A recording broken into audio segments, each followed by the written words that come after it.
युगों युगों से चली आ रही भारतीय सभ्यता और इस सभ्यता में प्रचलित अनगिनत कहानियां। हमारे पूर्वज कौन थे, हमारे संस्कार, संस्कृति, इनका उद्गम कहां से हुआ, आजादी के पीछे भी कितनी अनकही गाथाएं होंगी, और आज जो हम एक स्वतंत्र, सबल और सक्षम देश हैं, इसके पीछे भी तो कोई कारण होगा। इन सभी कहानियों की गवाही देती है हमारी हर धरोहर। तो क्या जरूरी नहीं कि इन धरोहरों को संजो के रखा जाए? क्या ये जरूरी नहीं कि हमारी आने वाली पीढ़ियां इन्हें जाने और इन पर गर्व करें? है ना? पर क्या कोई है जो ये जिम्मा उठा रहा है? क्या कोई है जो इन्हें वो सम्मान दे रहा है जिसकी ये हमेशा से हकदार थी? नमस्कार, मैं काम्या जानी ले जा रही हूँ आपको एक नए भारत के सफर पर, जहाँ इसकी आत्मा, इसकी संस्कृति, अध्यात्म और सभ्यता को नए सिरे से सहेजा जा रहा है। सोमनाथ से लेकर केदारनाथ तक देखेंगे भारतीय संस्कृति के पुनर्निर्माण की कहानी। धोलावीरा से लेकर पुराने किले तक जुड़ेंगे प्राचीन भारतीय सभ्यता के साथ, और अंडमान निकोबार से लेकर दिल्ली तक नमन करेंगे उन नेशनल हीरोज को जिन्होंने आजाद भारत की नींव रखी।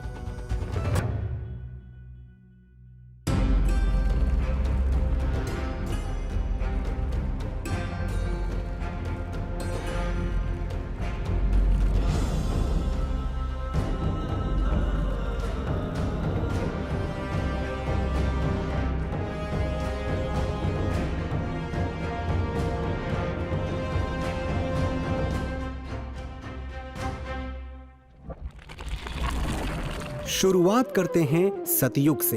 ये कहानी है ब्रह्मा, विष्णु और महेश्वर की। ये तब की बात है जब महादेव ने ब्रह्मा और विष्णु जी के ऊपर क्रोधित होकर ज्योति स्तंभ का रूप लिया, और उस स्तंभ की ज्योति धरती पर जहाँ जहाँ पड़ी, उन स्थानों पर आज हम शिव जी के ज्योतिर्लिंग को देखते हैं। 12 ज्योतिर्लिंगों में सबसे पहले आते हैं श्री सोमनाथ महादेव।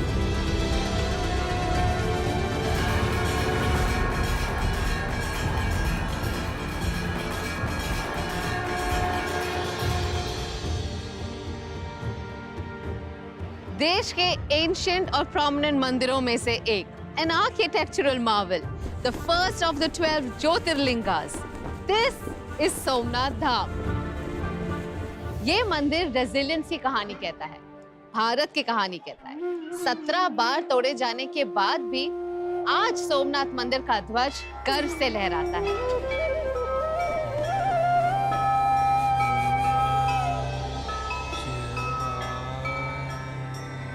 अगस्त 2021 में प्राइम मिनिस्टर मोदी ने इस मंदिर के कई प्रोजेक्ट्स इनॉग्रेट किए, और अब इस स्पिरिचुअल सेंटर को प्रसाद स्कीम के तहत वो इंफ्रास्ट्रक्चर और सुविधाएं मिली है जो आने वालों के एक्सपीरियंस को और भी इमर्सिव बनाएंगे। और आज लाभ ये हो रहा है कि इन सारी चीजों ने भारत के टूरिज्म को भी एक बहुत बड़ा बल दिया है। भारत की नई पीढ़ी को हमारी उन पुरातन महान परंपराओं को तरफ नए सिरे से देखने का एक आकर्षण बना है।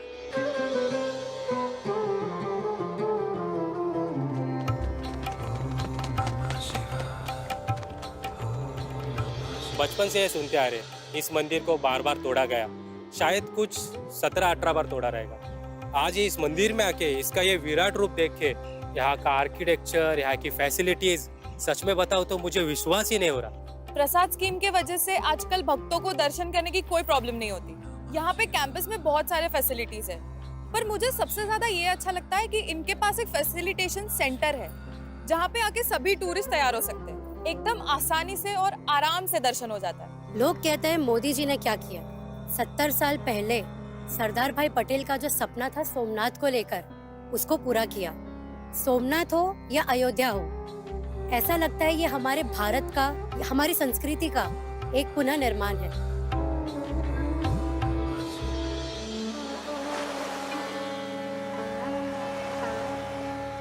Prime Minister Modi has also laid the foundation of a grand Parvati temple, which is right next to the main temple. In this newly renovated Somnath Dham, एक 1.5 किलोमीटर लंबा वर्ल्ड क्लास प्रोमेनाड बनाया गया है, जिसकी एक तरफ है मंदिर और दूसरी तरफ है समुद्र दर्शन। सोमनाथ मंदिर का ये ग्रैंड अवतार रिप्रेजेंट करता है इंडिया के बढ़ते आत्मविश्वास को, हमारी रीअवेकेंड स्पिरिट। जब दुशाणा असुर ने तबाही मचाई, उससे लड़ने के लिए महादेव ने महाकाल का रूप धारण कर लिया। चलते हैं उस भूमि पर जहां महाकाल स्वयं प्रकट हुए थे।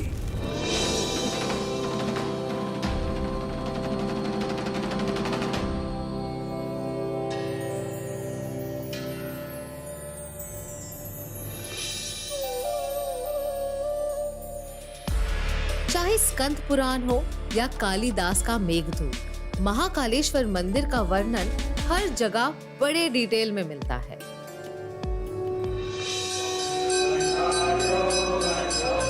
Out of all 12 Jyotirlingas, only here the Shivling faces south, signifying the Lord of Time and Death. हर साल लगभग 1.5 करोड़ श्रद्धालु यहाँ शिव दर्शन के लिए आते हैं, लेकिन इतने लोगों को संभालने के लिए यहाँ का इंफ्रास्ट्रक्चर पर्याप्त नहीं था। A lot of congestion made the pilgrimage a daunting task. लेकिन लोगों के सेंटिमेंट्स की रिस्पेक्ट करते हुए अब प्रधानमंत्री मोदी जी ने इस धाम का कायाकल्प करने का बीड़ा उठाया।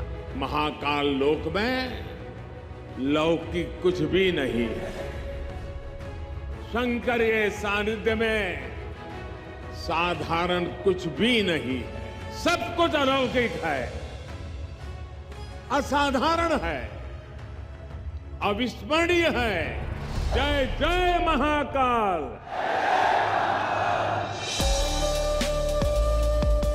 अब यहाँ है ड्रिंकिंग वाटर और सैनिटाइजेशन फैसिलिटीज, चौड़े रास्ते, एल्डरलीज के लिए इलेक्ट्रिक व्हीकल, कैंपस में है खाने पीने की व्यवस्था और भी बहुत कुछ। साथ ही भक्तों की सुविधा के लिए हर इंस्टॉलेशन और स्कल्पचर के आगे टेक्नोलॉजी को पिरोया गया है। आज से पहले भी 2 बार तो मैं यहाँ आ चुकी हूँ, पर इस बार का जो माहौल है वो कुछ और ही है। What I am seeing, it's phenomenal. भीड़ तो आज भी लगी रहती है, लेकिन दर्शन के लिए ज्यादा देर किसी को रुकना नहीं पड़ता, सब फटाफट हो जाता है।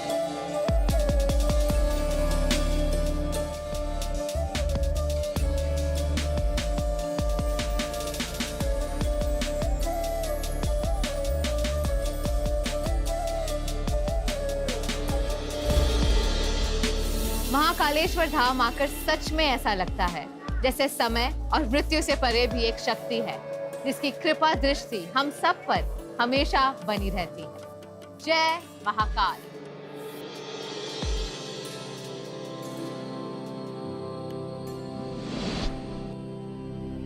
सतयुग की ही बात है जब भगवान श्री विष्णु जी ने अपना सुदर्शन चक्र चलाकर मां सती के मृत शरीर को 52 टुकड़ों में बांट दिया।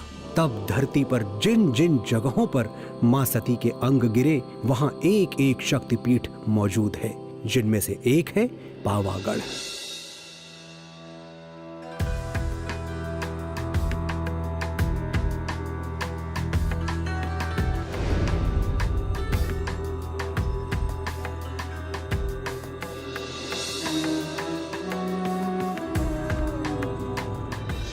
पावागढ़ देश के 52 शक्तिपीठों में से एक है। 15th सेंचुरी में गुजरात के छठे सुल्तान महमूद बेगड़ा ने इस मंदिर का शिखर तोड़ दिया और यहाँ 500 सालों तक ध्वजा नहीं लहरा पाई। लेकिन प्राइम मिनिस्टर मोदी ने इस मंदिर को संवारा और 500 साल बाद यहाँ फिर से ध्वजा लहराई।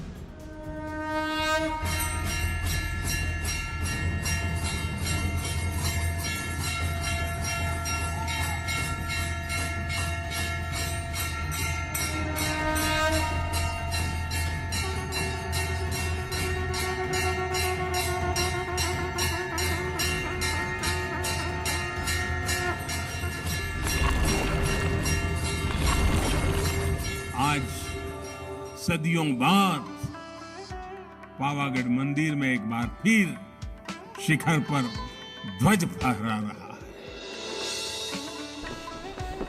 ये शिखर ध्वज केवल हमारी आस्था और आध्यात्म का ही प्रतीक नहीं है।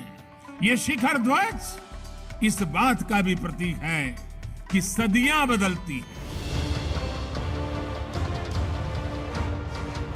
युग बदलते हैं,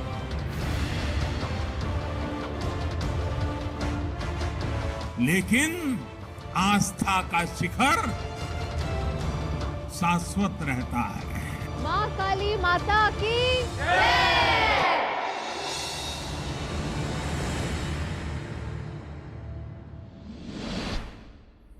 माता सती ने मां पार्वती के रूप में पुनर्जन्म लिया और फिर शिव जी ने मां पार्वती के साथ जहां अपना घर बसाया वो स्थान है काशी। वही काशी जो भोलेनाथ के त्रिशूल पर टिकी है।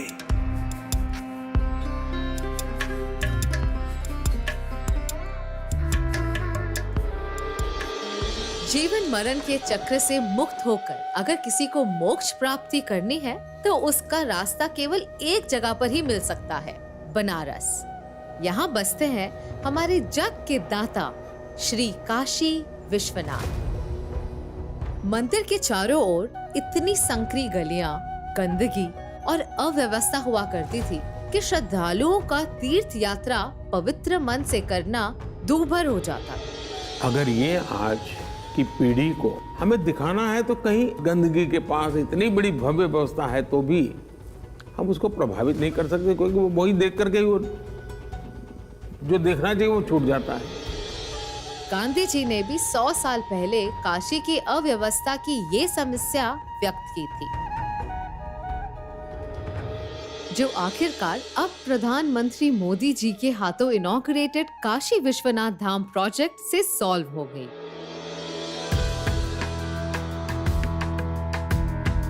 इस प्रोजेक्ट को 32 महीनों के रिकॉर्ड टाइम में बनाया गया है। प्रधानमंत्री मोदी जी के विजन के तहत काशी का ऐसा कायाकल्प हुआ कि इसे मिला वो ग्रैंड अवतार जिसका काशी विश्वनाथ धाम हमेशा से हकदार था। अब काशी मंदिर सीधा ललिता घाट से जुड़ा है, जिससे अब डिवोटीज रिचुअल्स के मुताबिक डायरेक्टली गंगा स्नान के बाद यहाँ से जल लेकर भोले बाबा को चढ़ा सकते हैं। 20 फीट चौड़े कॉरिडोर के साथ मंदिर को अपना एक ग्रैंड कोर्टयार्ड भी मिला है।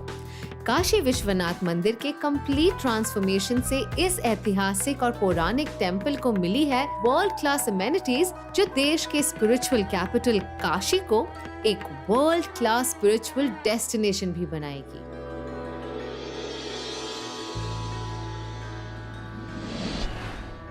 ये तब की बात है जब सरजू किनारे सूर्यवंशी दशरथ के यज्ञ से जन्म हुआ मर्यादा पुरुषोत्तम का, जिनका नाम हर दिल में बसा है।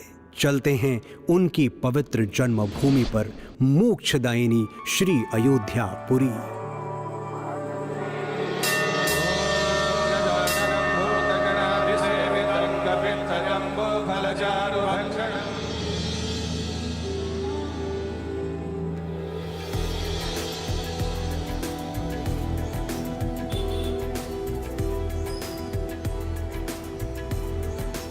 क्या आप कभी सोचते हैं कि हमारे इंडियन कल्चर में हमेशा माता पिता की सेवा करना, परिवार के प्रति जिम्मेदारियां उठाना या दोस्तों का साथ निभाना, ये सब हमारे जहन में क्यों है?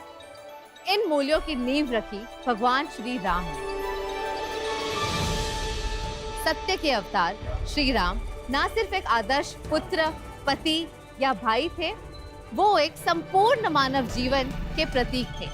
और आज हिंदुस्तान दुनिया भर में अपने इन्हीं वैल्यूज के लिए जाना जाता है। भगवान राम ने अयोध्या पर कई सालों तक राम राज्य चलाया, जो कि आज भी एक आदर्श और सुनहरा काल माना जाता है। इस राज्य में ना कोई ऊंचा था, ना कोई नीचा। लोगों के प्रति इतना प्रेम कि आज भी कई भारतीय परिवार अपने बच्चों का नाम राम से जोड़ना पसंद करते हैं। ताकि उन बच्चों में भी वो वैल्यूज आए। इसके बावजूद इतने सालों तक रामलला के लिए यहाँ कोई मुख्य मंदिर नहीं था, पर अब ये स्थिति जल्द ही बदलने वाली है। अयोध्या में बन रहे इस ग्रैंड मंदिर का सिर्फ एक ही मकसद है, हमारे प्रभु श्री राम को उन्हीं के जन्म स्थान में उचित सम्मान देना।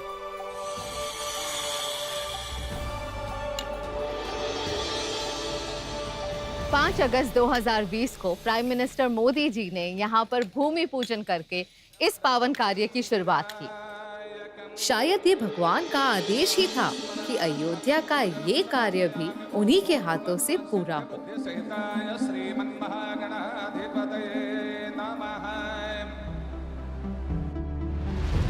2.7 एकर्स में फैला हुआ ये मंदिर 235 फीट चौड़ा, 360 फीट लंबा और 160 फीट ऊंचा होगा।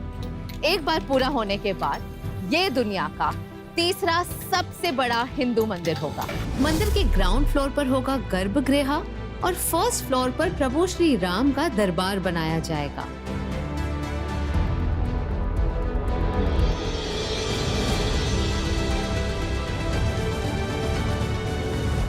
इस खूबसूरत मंदिर को बनता देख मन से एक ही आवाज निकलती है, जय सिया राम। और अब हम आरंभ करते हैं द्वापर युग की वो महागाथा जिसका नाम है महाभारत।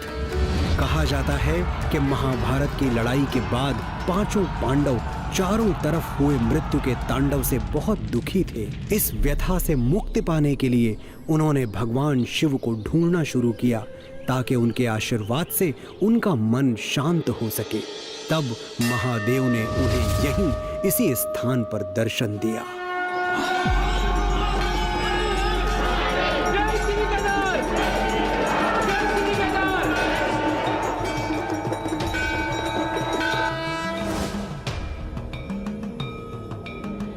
बर्फ की सफेद चादर में ढका, पहाड़ों से घिरा और 11,657 फीट की ऊंचाई पे बना ये मंदिर भगवान शिव का 11वां ज्योतिर्लिंग है।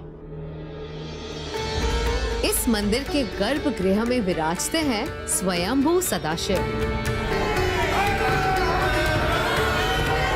2013 की भयानक बाढ़ ने यहाँ ऐसी तबाही मचाई कि लैंडस्लाइड से यहाँ के घर, बिल्डिंग्स और दुकानें पानी में बह गए। 6,000 से भी ज्यादा लोगों की जानें गई। हालांकि केदारनाथ के मुख्य शिवलिंग डैमेज होने से बच गई, पर बारिश और लैंडस्लाइड ने इसके कैंपस को काफी नुकसान पहुँचाया।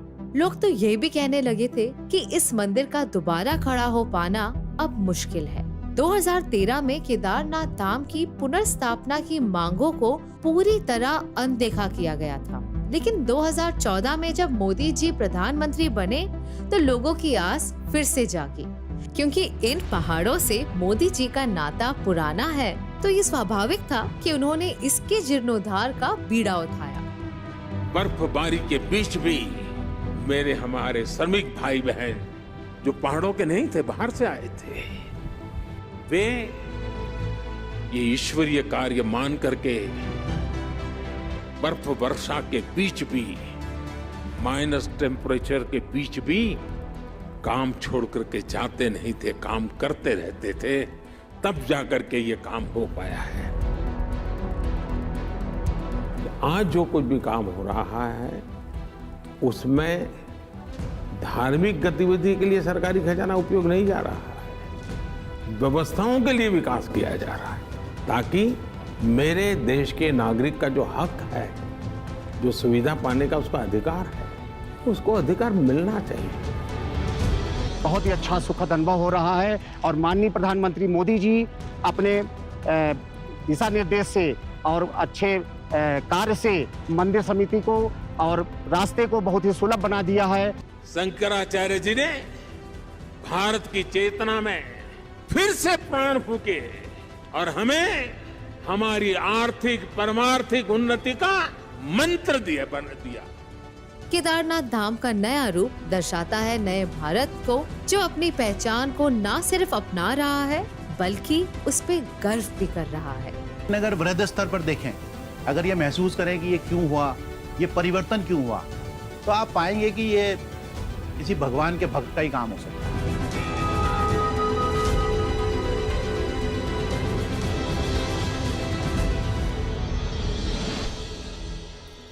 युग बदलते हैं और साथ ही बदलती हैं हमारी विचारधाराएं, जो जन्म देती हैं नई सभ्यताओं को। और एक ऐसी ही महान सभ्यता के अवशेष आज भी इस शहर में देखने को मिलते हैं।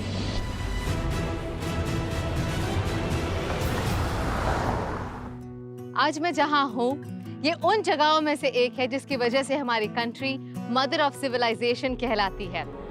धोलावीरा इंडस वैली सिविलाइजेशन के समय के सबसे बड़े शहरों में से एक था। रिसर्च बताती है कि धोलावीरा शहर को एक प्री ज्योमेट्रिक प्लान के मुताबिक बनाया गया था। ये शहर 3 डिविजन्स में ऑर्गेनाइज था: सिटाडेल, मिडिल टाउन और लोअर टाउन। और यहाँ उस वक्त भी defence system, gateways, built up areas, street systems, stone built water systems, wells और लार्ज ओपन स्पेसेस की सोफिस्टिकेटेड फैसिलिटीज मौजूद थी। धोलावीरा के लगातार होते रहे एक्सकवेशन से इंडस सिविलाइजेशन के बारे में काफी नई इंफॉर्मेशन सामने आई। लेकिन water shortage, lack of electricity, infrastructure as well as connectivity जैसे प्रॉब्लम्स की वजह से this place was losing its lustre. इतनी हिस्टोरिकल जगह को गुजरात के बाहर लोग जानते तक नहीं थे। तब श्री नरेंद्र मोदी ने गुजरात के सीएम के तौर पर कच्छ की काया पलटने का जिम्मा लिया। मैं जब धोलावीरा देखने गया था और वहां की बारीकियों को वहां के लोग जो समझा रहे थे, 5000 साल पहले ऐसी विरासत, वहां की एक एक ईंट, एक एक पत्थर इन सिंधु संस्कृति की परंपरा के, उन महान सपूतों के पराक्रम की गाथा कहता है। कच्छ को तमाम इंफ्रास्ट्रक्चर फैसिलिटीज देकर एक टूरिस्ट स्पॉट के रूप में विकसित किया गया है। आज प्रॉपर प्रिजर्वेशन, फैसिलिटीज और कनेक्टिविटी मिलने से हमारे हेरिटेज का ये पिलर इंडिया के ग्लोरियस पास्ट की कहानी बताने के लिए पूरी तरह तैयार है। यही वजह है कि इसे 2021 में यूनेस्को ने वर्ल्ड हेरिटेज साइट का दर्जा भी दिया।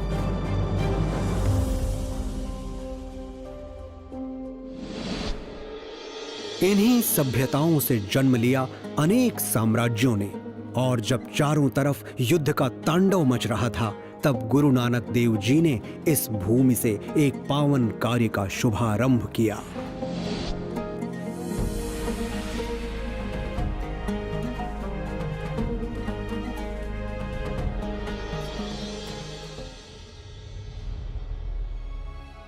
मैं हूँ एट श्री करतारपुर साहिब कॉरिडोर, जो है अमृतसर से अबाउट 50 किलोमीटर दूर। अब इस जगह की खास बात यह है कि टर्मिनल की उस तरफ है पाकिस्तान, जहाँ है वर्ल्ड फेमस गुरुद्वारा श्री करतारपुर साहिब। आज सरहद पार स्थित इसी जगह से सिख गुरु नानक देव जी ने लंगर की शुरुआत की थी। गुरु नानक देव जी ने अपनी जिंदगी के आखिरी 18 साल इसी भूमि पर बिताए। इसी भूमि पर गुरु ग्रंथ साहिब के कई हिस्से लिखे गए। इंडिक रिलीजन्स में सिख धर्म का बहुत महत्वपूर्ण स्थान है। 2019 से पहले सिख श्रद्धालुओं के पास बस 2 ही रास्ते थे। 125 किलोमीटर की दूरी तय कर लाहौर के रास्ते एक कॉम्प्लिकेटेड वीजा प्रोसेस के थ्रू गुरुद्वारे जाना, या फिर डेरा बाबा नानक में बने व्यूइंग पॉइंट से इसकी झलक पाकर मन महसूस कर रह जाना। बदलाव ये आया कि आज 4.2 किलोमीटर लंबे करतारपुर कॉरिडोर से एक दिन में लगभग 5000 भारतीय श्रद्धालु बिना वीजा के सीधा दर्शन के लिए जा सकते हैं और अपनी आस्था का मान रख सकते हैं। बिना किसी स्टैम्प के ऑन माय पासपोर्ट हम जा सकते हैं Kartarpur Sahib gurdwara, which is in Pakistan. Kartarpur corridor की नींव प्राइम मिनिस्टर मोदी ने 26 नवंबर 2018 को रखी थी और इसका उद्घाटन किया 9 नवंबर 2019 को। बहुत बढ़िया लगा है, अभी अच्छा कर दिया गवर्नमेंट ने, अच्छी तरह से जा सकते हैं। परमात्मा के अरदास करते सी ਅਸੀਂ ਸਾਨੂੰ परमात्मा लेके आए ਤੇ ਅਸੀਂ खूब दर्शन किए, महाराज ने सानू आप बुला लिया। वो जो गुरु के फरमान है ਉਹ ਅੰਦਰੋਂ ਮਹਿਸੂਸ ਕੀਤੇ ਜਾਣ ਤਾਂ ਸਕੂਨ ਮਿਲਦਾ ਹੈ। करतारपुर दर्शन को सुलभ करने की मांग आजादी के समय से चली आ रही है, लेकिन उन पर कभी ध्यान नहीं दिया गया। पर आज मोदी जी के इन्हीं प्रयासों से देश के विभिन्न धर्मों के श्रद्धालु, खासकर सिख श्रद्धालु, अपनी तीर्थ यात्रा सहजता से पूरी कर पा रहे हैं। भारत वो सोने की चिड़िया जिस पर हर किसी की नजर थी। यहाँ जो भी आया उसने भारत को बेदर्दी से लूटा, पर अब ये लूटी गई धरोहर गर्व से वापस लेकर एक जगह सुरक्षित रखी जा रही है।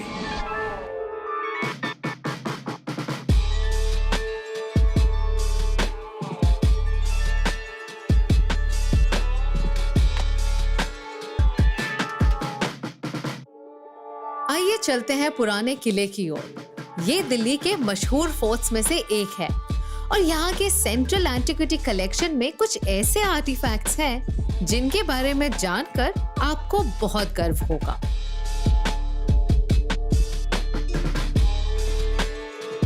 क्या आपको पता था कि इंडिया की कई सारी मूर्तियां और एंटीक्स दूसरे देशों में इल्लीगली स्मगल होती आई हैं? 2014 से लेके अब तक हम 229 मूर्तियां भारत वापस ला चुके हैं। ये सिर्फ इसीलिए मुमकिन हो पाया क्योंकि प्राइम मिनिस्टर मोदी जी हमेशा से ही इंडियन कल्चरल हेरिटेज को जीवित रखना चाहते हैं। इस गैलरी में 400 से ज्यादा प्राचीन वस्तुएं हैं जो प्री हिस्टोरिक एरा से लेकर मॉडर्न पीरियड तक के हैं। इसमें कई सारी मूर्तियां, सिक्के, पेंटिंग और कॉपर आर्टिफैक्ट्स शामिल हैं। भारत की पहचान है भारत की आध्यात्मिक विरासत।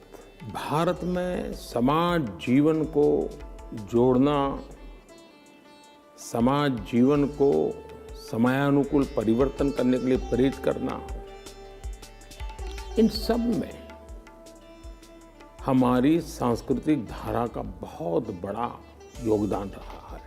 चाहे वो स्टैंडिंग इमेज ऑफ श्रीदेवी हो फ्रॉम चोला डायनेस्टी या फिर स्टैंडिंग बुद्धा, इन दोनों एंटीक्स को यूएसए से वापस लाया गया है। ब्रह्मा ब्राह्मणी का मार्बल स्कल्पचर जो गुजरात के ओपन म्यूजियम में चुराया गया था, उसे यूनाइटेड किंगडम से रिकवर किया गया। आर्कियोलॉजिकल सर्वे ऑफ इंडिया इन्हीं सब मूर्तियों की प्रोटेक्शन और प्रिजर्वेशन का काम देखती है और म्यूजियम को क्यूरेट करती है। हमारी सरकार की यही कोशिश है कि सारी स्टैच्यूज और आर्टिफैक्ट्स अपनी मातृभूमि में वापस आ सके, ताकि जिन मूर्तियों की हम कहानियां सुनते आ रहे हैं उन्हें देख और महसूस कर सकें। सतयुग से लेकर कलयुग तक इतनी कहानियां जुड़ी हैं हमारे मंदिरों से, हमारी धरोहरों से, और हर एक में छुपी है सदियों की सीख। 20वीं शताब्दी, यही है वो समय जब गांधी, बोस, पटेल, अंबेडकर जैसी महान विचारधाराएं हमारे देश में प्रचलित हुई और कुछ इस तरह से कि आज हम एक प्रगतिशील और लोकतांत्रिक देश हैं। चलिए देखते हैं कि आजादी के इन वीरों को अब देश कैसे नमन कर रहा है। 20वीं सदी में जब भारत की आजादी का संग्राम लड़ा गया, कईयों ने अपनी आवाज उठाई, पर उनकी आवाज को दबा दिया गया।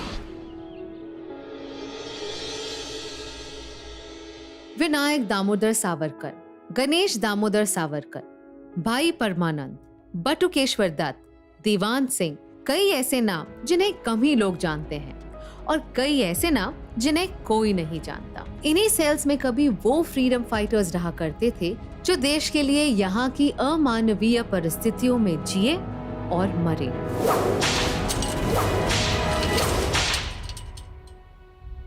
उस अपराध के लिए जिसे देश प्रेम कहते हैं। सेल्यूलर जेल भारत के इतिहास का वो काला पन्ना है जिसे पढ़ना जितना मुश्किल है उतना ही जरूरी भी।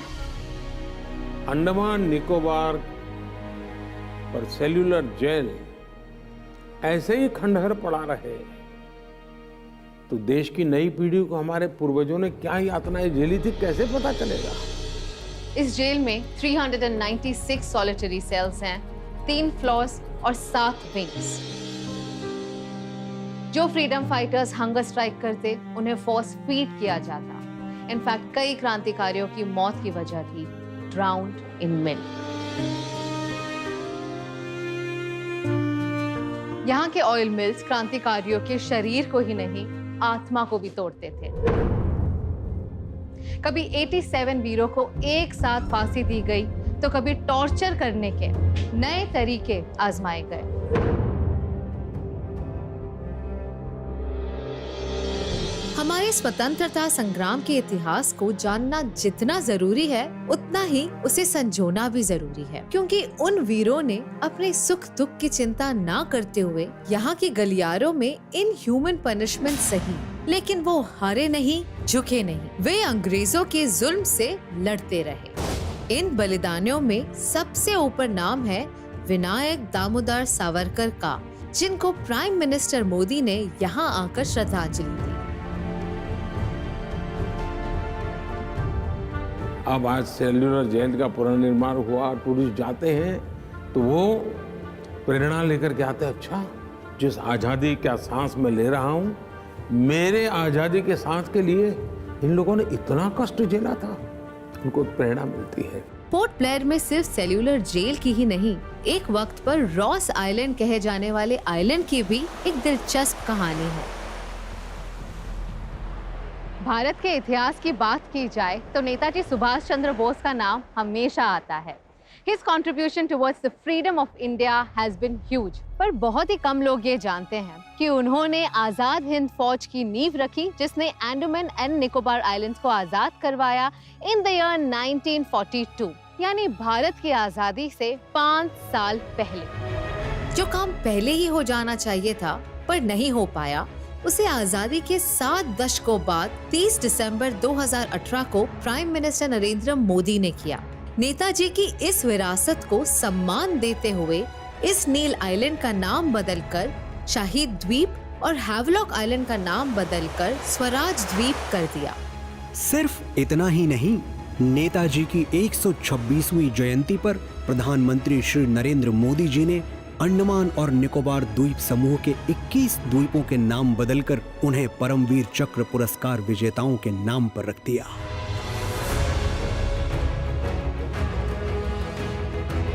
और इस तरह इन द्वीपों को गुलामी के प्रतीकों से आजादी मिल गई।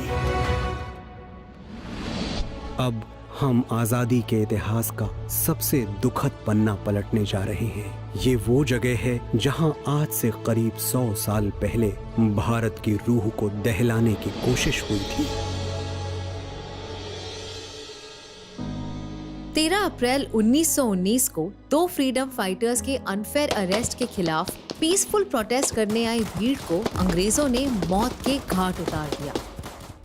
जनरल डायर के ऑर्डर पर जलियांवाला बाग की सिंगल एग्जिट को पूरी तरह ब्लॉक किया गया और फिर ब्रिटिश सोल्जर्स ने बिना किसी वार्निंग के यहाँ मासूमों की लाशें बिछाई।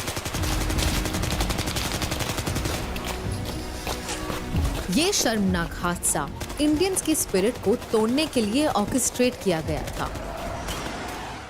इस दीवार पर आज भी बुलेट मार्क्स के निशान हैं, जो जनरल डायर ने बिना किसी वार्निंग या अनाउंसमेंट के बेकसूर हिंदुस्तानियों पर चलवाई थी।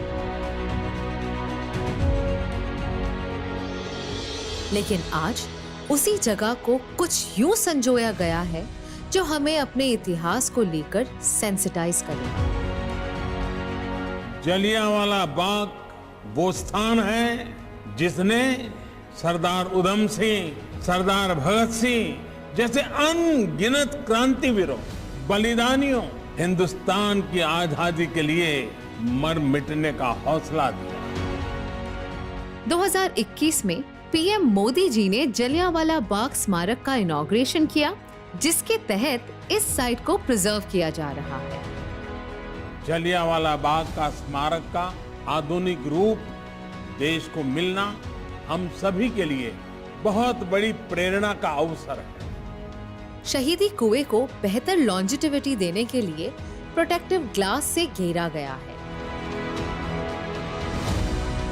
सैल्वेशन ग्राउंड पर हम शहीदों को भावभीनी श्रद्धांजलि दे सकते हैं। यहाँ हमारे फ्रीडम फाइटर्स के कोट्स इनग्रेव किए गए हैं।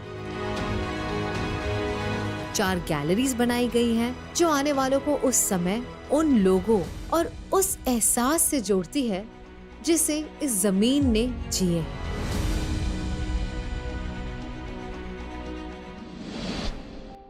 मोहनदास करमचंद गांधी, हमारे बापू, जिन्होंने न सिर्फ भारत को अपनी लड़ाई लड़ना सिखाया बल्कि पूरी दुनिया को जीने का एक नया मार्ग भी दिखाया। इनके बारे में जानने के लिए इससे बेहतर स्थान क्या हो सकता है।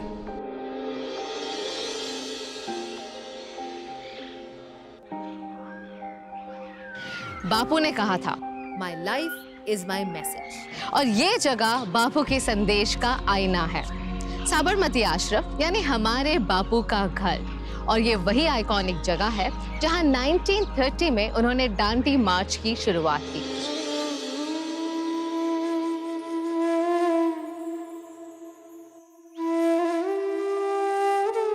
आज देश में उनके आदर्शों का अनदेखा विस्तार होता दिखता है, चाहे वो बापू का स्वच्छ भारत का सपना हो या रूरल इंडिया के अपलिफ्टमेंट का। नया भारत आज उसे जी रहा है।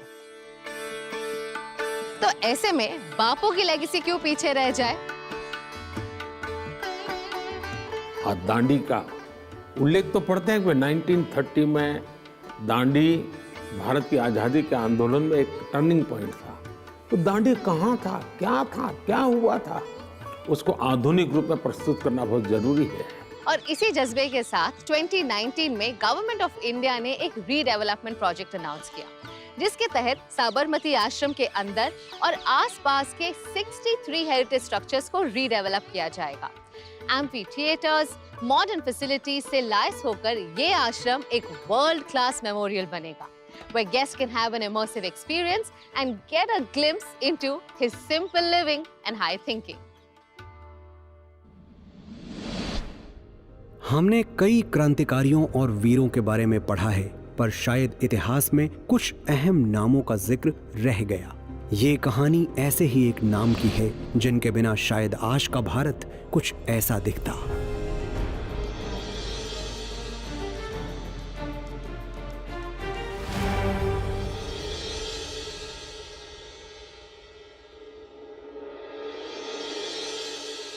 जब हिंदुस्तान की नाजुक हालत है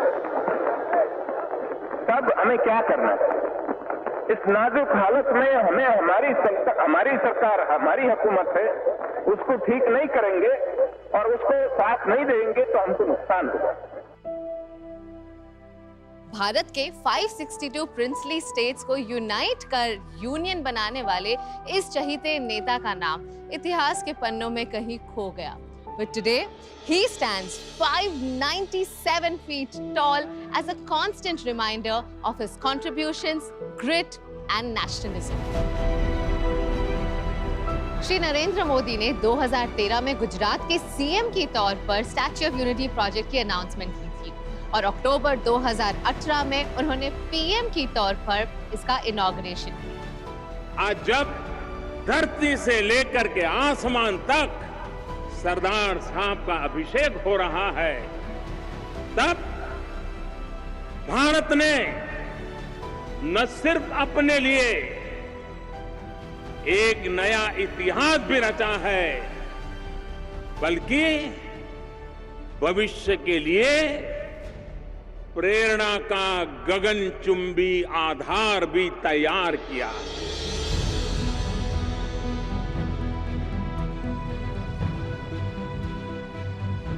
जनता की इस नायक की स्टैच्यू बनाने में प्राइम मिनिस्टर ने जन भागीदारी की मुहिम चलाई।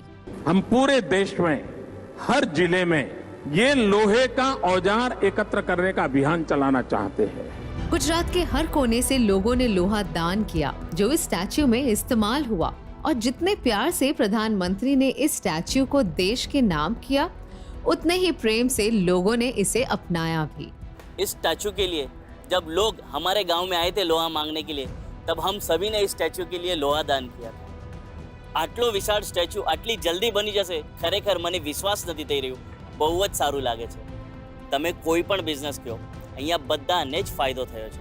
रियल एस्टेट बिजनेसेस हो या फिर ट्रांसपोर्टेशन का धंधा हो या फिर रिक्रिएशनल एक्टिविटीज हो, एक छोटा सा फूल का भी धंधा होगा ना, हर किसी को यहाँ पे मुनाफा मिला है। और इसकी ओपनिंग के पहले ही 11 दिनों में 1,28,000 टूरिस्ट आए थे और by November 2019 daily average of tourist was 15,000, statue of liberty से कहीं ज्यादा। अब हम आ गए हैं on the 45th floor of the statue which literally feels like the heart and soul of Sardar Vallabh Bhai Patel. उनका हमेशा से ही एक सपना था कि यहाँ एक डैम बने, पर 1950 में उनका देहांत हो गया जिस वजह से उनका ये सपना पूरा ना हो सका।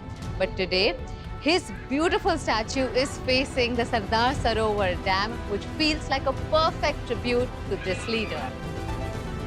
दूर से तो ये स्टैच्यू बहुत ही ह्यूज दिखता ही है, पर पास आकर you realise what an engineering marvel this is और कितनी डिटेलिंग और हार्ड वर्क से इस ब्यूटीफुल स्टैच्यू को बनाया हो।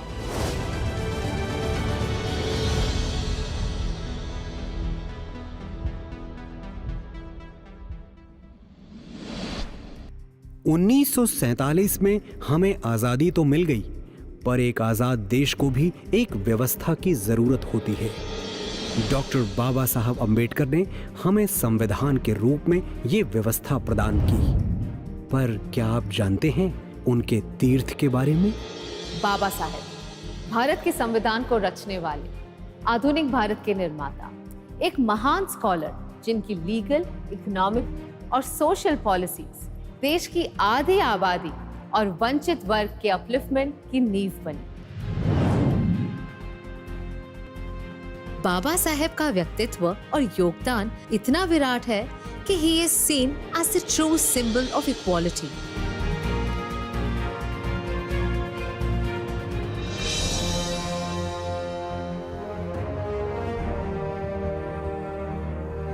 एक ऐसे महापुरुष जिन्हें लोग सिर्फ मानते ही नहीं बल्कि पूजते भी हैं। नए भारत का ये फर्ज बनता है कि हम ऐसे महापुरुष के मैमथ कंट्रीब्यूशन को उचित सम्मान दें। हमारे जो पूर्वज थे वो एकदम नीचे पड़ाव में थे, लेकिन बाबा साहब की वजह से उनको उठाया और उनकी वजह से हम भी आज सूर्यबूत में घूमते हैं। तो उनके जो उपकार हमारे जीवन में है, हमारे समाज में है, वो अपरंपार है।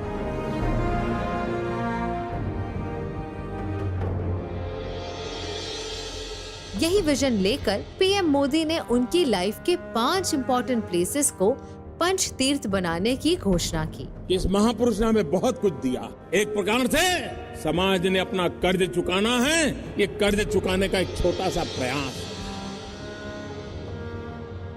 वो जगह जहां उनका जन्म हुआ, जहां उन्होंने पढ़ाई की, जहां उन्होंने दीक्षा ली, जहां उन्होंने आखिरी सांस ली और जहां उनका फाइनल रेस्टिंग प्लेस बना।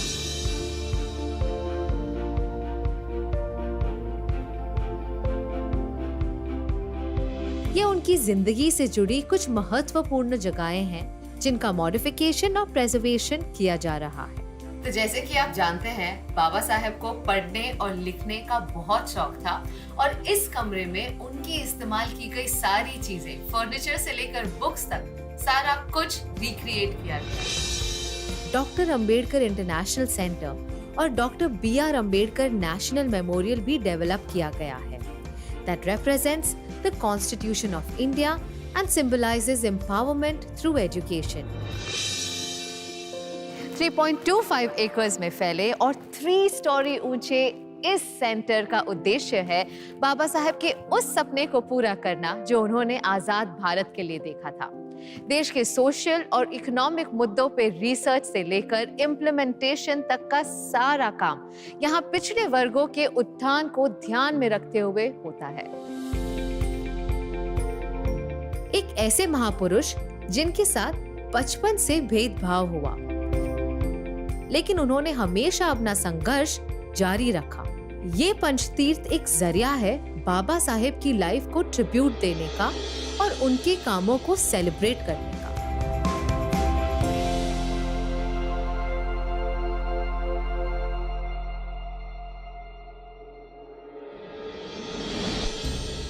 आजादी का ये सफर आसान नहीं था। इसे पाने के लिए अनगिनत बलिदान दिए गए। अगर आजादी एक हक है तो एक जिम्मेदारी भी। पर ये जिम्मेदारी हम पूरी कैसे करें? अपनी जिंदगी को देश के नाम कर देना इतना आसान होता होगा क्या? ताज्जुब की बात है कि इतने सालों तक इन वीरों को समर्पित कोई स्थान नहीं था। जनवरी 2019 में प्रधानमंत्री नरेंद्र मोदी के हाथों इनॉग्रेटेड दिल्ली के रेड फोर्ट के प्रेमाइसेस में बना क्रांति मंदिर समर्पित है उन्हीं सभी फ्रीडम फाइटर्स को जिनकी वजह से आज हम आजाद हैं।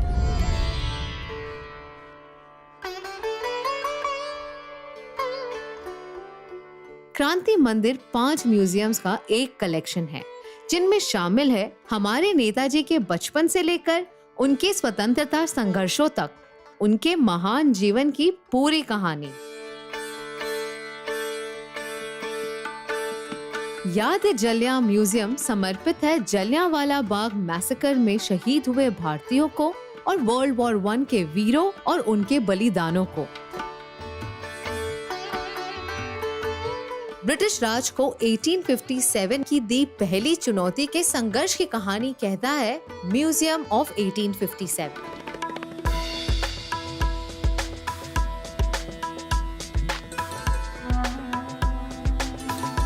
इंडिया की 3 सेंचुरीज के आर्ट और कल्चर को गर्व से दर्शाता है दृश्य कला म्यूजियम।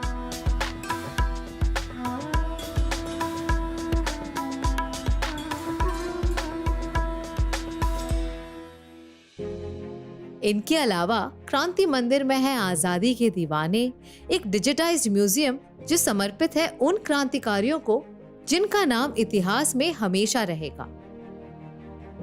क्रांति मंदिर एक कोशिश है हमें ये याद दिलाने की कि हमारी आजादी की कीमत कितनी बड़ी है और किन लोगों ने चुकाई है।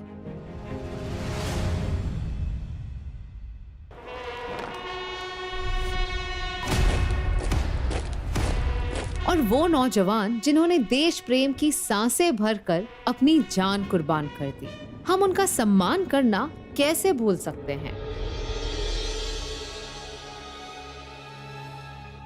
लेकिन आजादी के 70 सालों बाद भी हमारे देश में अपने जाबाजों को समर्पित कोई वॉर मेमोरियल नहीं था। इसे बदला पीएम मोदी जी ने 2019 में, जब उन्होंने नई दिल्ली में एक world class national war memorial का उद्घाटन कर देश प्रेम को एक नई दिशा दी। आज हमारी सेना दुनिया की सबसे ताकतवर सेनाओं में से एक है। देश पर संकट चाहे दुश्मनों के कारण आया हो या फिर प्रकृति के कारण आया हो, हमारे सैनिक ने हमेशा पहला वार अपने ऊपर लिया। हमारे वीर सेनानियों ने मां भारती के कण कण की रक्षा के लिए जीवन आहुत कर दिए। ये बलिदान सिर्फ नाम मात्र से पता नहीं होता है, उसकी भव्यता दिव्यता की अनुभूति करानी होती है। आजादी से लेके अब तक हजारों जवानों ने देश के लिए अपनी जान दी है। नेशनल वॉर मेमोरियल बनाया गया है उन्हीं वीरों को उचित सम्मान देने के लिए। ये मेमोरियल एक चक्रव्यूह के थीम में बनाया गया है, जिसमें 4 कॉन्सेंट्रिक सर्कल्स हैं। अमर चक्र की अमर ज्योति दर्शाती है हमारे शहीदों के अमरत्व को। वीरता चक्र में है 6 ब्रॉन्ज म्यूरल्स जो भारतीय जंगों की कहानी कहती है। त्याग चक्र के ग्रेनाइट टैबलेट्स पर स्वर्णिम अक्षरों में उन वीरों के नाम हैं जिन्होंने देश के लिए अपनी जान न्यौछावर की है। और पेड़ों से घिरा रक्षा चक्र समर्पित है उन्हें जिन्होंने हमारी और देश की रक्षा की है। पर इस मेमोरियल की सबसे खास बात है यहाँ की नेक्स्ट ऑफ किन सेरेमनी। सिर्फ शहीद ही नहीं, उनके परिवार वालों ने भी कुर्बानी दी है, किसी अपने की कुर्बानी। इस सेरेमनी में उन्हें यहाँ बुलाकर शहीदों को श्रद्धांजलि अर्पण करने का मान दिया जाता है। मरेंगे हम भी, लेकिन कहीं ना कहीं इन सब चीज़ों को देखकर ये लगता है कि मरे तो मौत मिले तो ऐसी मिले, तो मरने के बाद भी लोग हमको देखें, याद करें, क्योंकि एक भीड़ का हिस्सा तो पता नहीं कितने लोग होते चले गए, हमको पता ही नहीं है। 12 दिन 13 दिन लोग याद करते हैं, उसके बाद कुछ पता ही नहीं। आज जब नेशनल वॉर मेमोरियल बनता है तो उस हर परिवार को संतोष होता है, अच्छा मेरे पूर्वजों ने मातृभूमि की रक्षा के लिए जो बलिदान दिया था, मेरा देश उनको भूलता नहीं है, आज भी याद करता है। इस नेशनल वॉर मेमोरियल के बनने से हमारे शहीदों का नाम और उनकी वीरता का ब्यौरा हमारे जहन में हमेशा जिंदा रहेगा।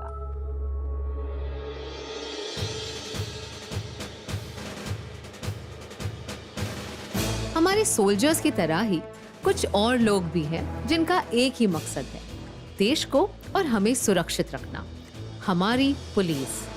लेकिन हमारे देश में ऐसी कोई जगह नहीं थी जहां जाकर इनके जीवन और बलिदान के बारे में हम जान सकें। Since independence, more than 35,000 police personnel have made the supreme sacrifice in the line of duty. हमारे इन्हीं प्रोटेक्टर्स को समर्पित है देश का नेशनल पुलिस मेमोरियल। इसके बीचों बीच बना 30 फुट ऊंचा ब्लैक ग्रेनाइट शिल्प पुलिस कर्मियों की स्ट्रेंथ और परसिस्टेंस को दर्शाता है और इसके नीचे बहती 60 फुट नदी उनकी सेवा को। स्मारक के बेसमेंट में एक एग्जीबिशन सेंटर है उन वीरों को समर्पित जिन्होंने देश की सेवा में अपनी जान दे दी।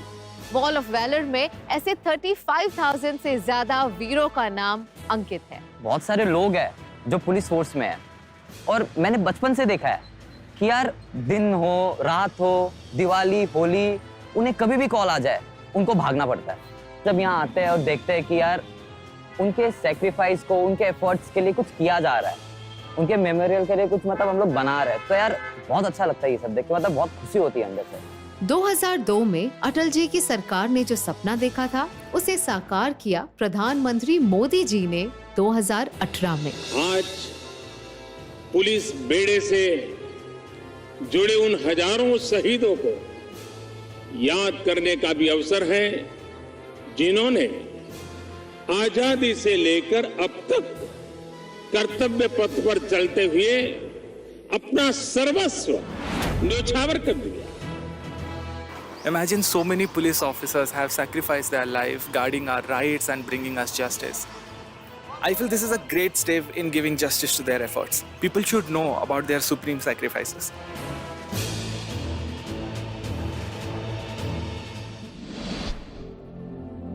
नया भारत किसी का गुलाम नहीं है, ये एक स्वतंत्र देश है जो सिर्फ लोकतंत्र की राह पर चलेगा। लेकिन शायद आज भी गुलामी की कुछ निशानियां हमारे जहन में रह गई हैं, जिन्हें निकालना जरूरी है।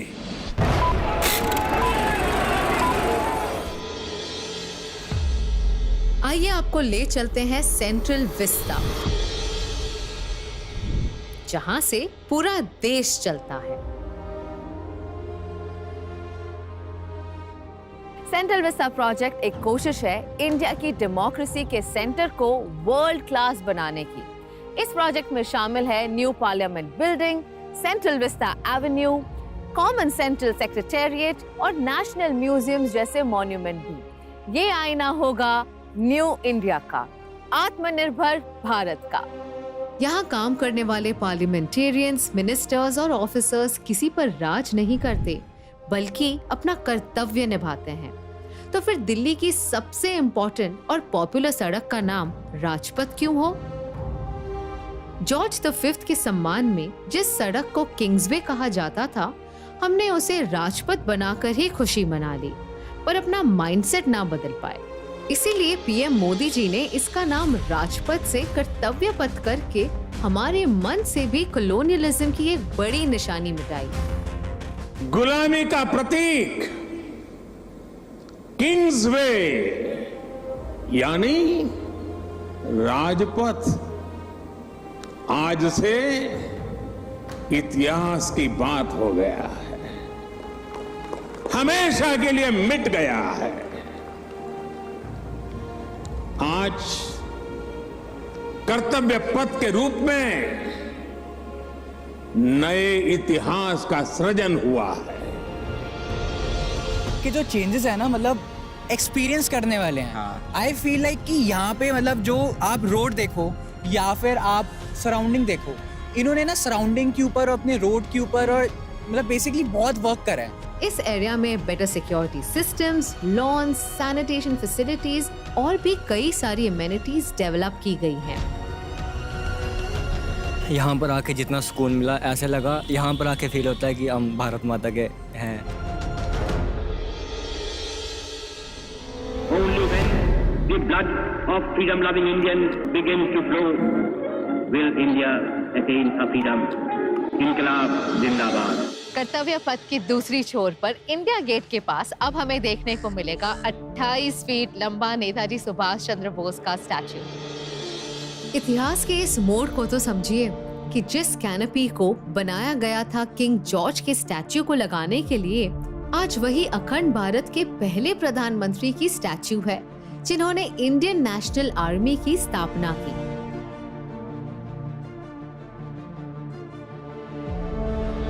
नेताजी की मूर्ति की स्थापना करके आधुनिक और सशक्त भारत की प्राण प्रतिष्ठा भी कर दी है।